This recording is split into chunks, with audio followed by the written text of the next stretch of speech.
I'll address a few specific things that Mr. Figueroa and this council brought up, and I'll see if you have any comment on them. Sure. Firstly, they noted that the FMNL isn't on the list of listed entities.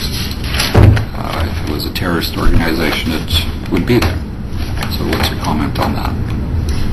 Well, there's many organizations that have been brought to this division where they're not on the list of entities, and the reason for that is a political process.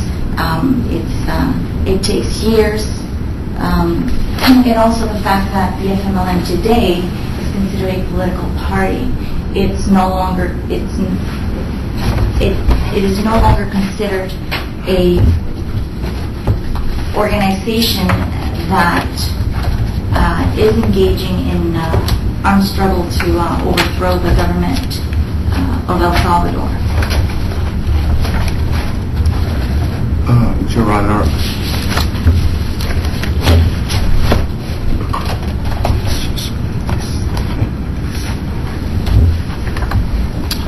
well, I'm not. I don't know that the second comment that you make really will carry a lot of weight. One can, of course, point to groups such as the NQM of Pakistan, Correct. which is the third largest political party, and members of which are still brought before this division. Yes, I am. And it's not on the list. Correct. And another example, it was only a few years ago that the LTTE was listed in that category. But prior to that, the Minister of Immigration had been brought reports, allegations to this division, as well as the RPD, alleging that the LTT was engaged in terrorist acts, and it was in fact a terrorist organization. And it's only been a few years now that the LTT has been listed in the Solicitor General's list.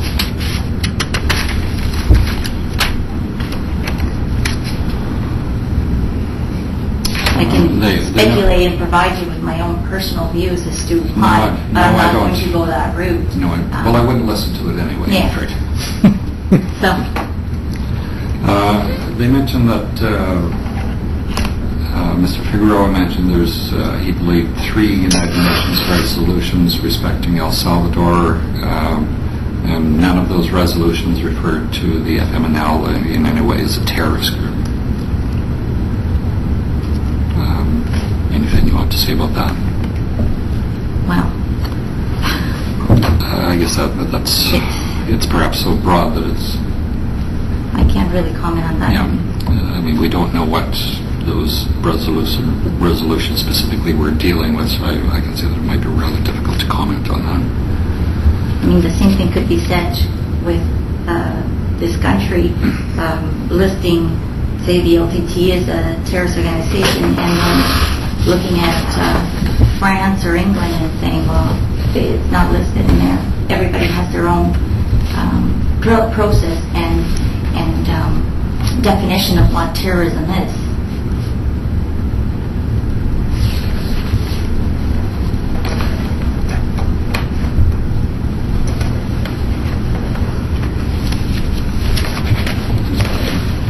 Now, one of the main arguments made by the other side was that there was horrendous repression going on in El Salvador around this time, and basically the only route was to somehow force a change.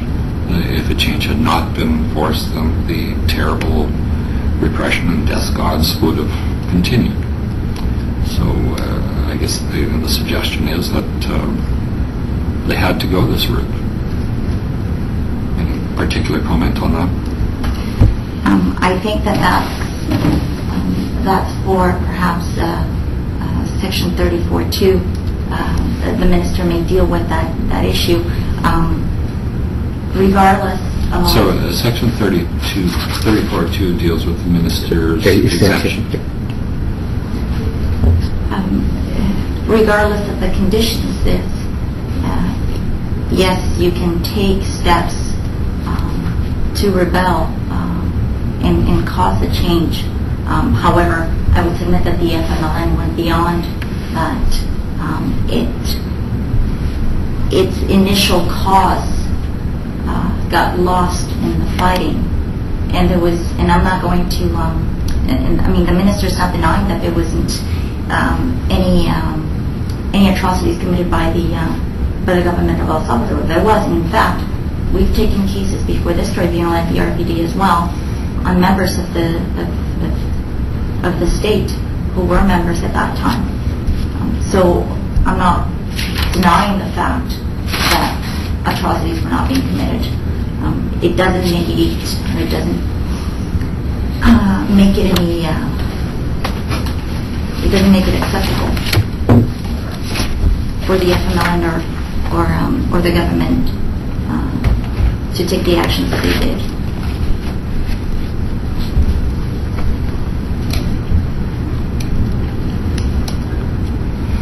And I guess the final comment might be with respect to the other side's comment that, well, there's perhaps 2 million members of the FMNL now in El Salvador. Bringing on this type of admissibility hearing would mean that those 2 million people would be inadmissible to Canada. Well, I don't know, because those 2 million people are not here. So it's a case by case. If in fact every member of the FMLN was inadmissible to Canada, and the government believed that, then perhaps they go the route and list the FMLN as a terrorist organization. I can't tell you about those 2 other million people.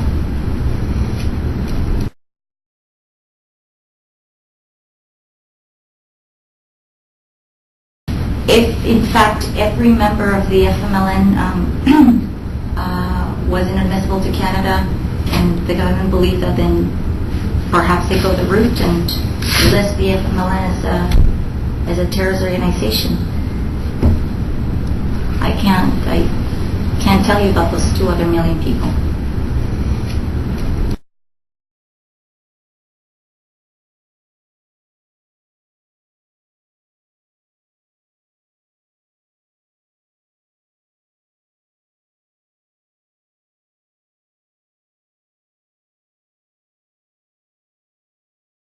If in fact every member of the FMLN was inadmissible to Canada, and the government believed that, then perhaps they go the route and list the FMLN as a terrorist organization. I can't tell you about those 2 other million people.